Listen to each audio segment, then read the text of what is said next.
Hi everyone, my name is Michaela Townsend. I'm a senior at the U studying HSP. This is my very last semester, so I'm really excited to be done. I would say my definition of leisure is just a relaxed state of mind. That's pretty similar to Godby's definition in his book because he sort of does mention a relaxed state of mind. The only thing I couldn't really relate to was the available time that they mentioned.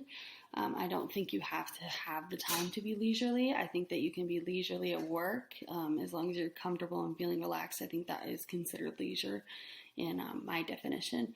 For recreation, I would say work that refreshes and restores the individual is definitely something that I relate to that Godby mentions. Anything that brings you joy. For me, where I got a bit lost was when Godby was comparing play to recreation. They just sort of mesh in my mind as play is like having fun and it's regulated. That's sort of how I would define recreation as well. But I didn't really relate to play always having rules, which they also had mentioned.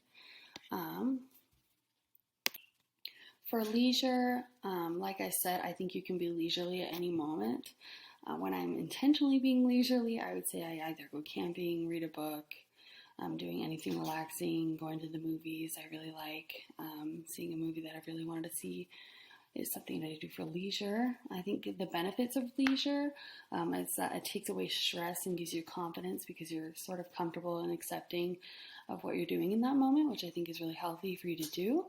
The consequences is that it isn't always as productive in the normal definition of productive as you could be. So when you're being leisurely, sometimes you might feel guilty for not doing your homework or being at work and that sort of stuff, especially when you live in such a work-heavy environment. I thought the children and play in the Holocaust reading was really interesting because it mentioned how children were more comfortable using toys rather than language than adults, and I think that's really important because to recognize because kids just seem more comfortable playing than adults.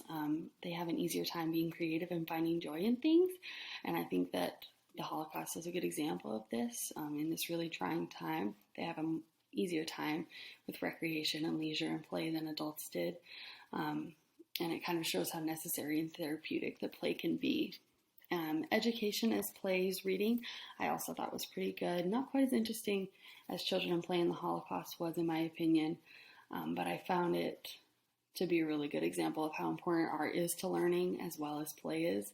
I'm a PE teacher this year, so I see that every day. The kids will come in super stressed, leave PE, feel way better, go back to class and just learn better than they would have if they didn't have that leisurely recreation play time. And I think you really need to be creative to learn, which I think the article expressed really well. I guess the only questions I have or sort of concerns I have is I'm having a hard time separating recreation and play. In my mind, they're still sort of very related and similar. I don't know if it's just the rules and secluded and limited environment that play has that makes it different than recreation, but I'm interested to learn and sort of better grasp the concept.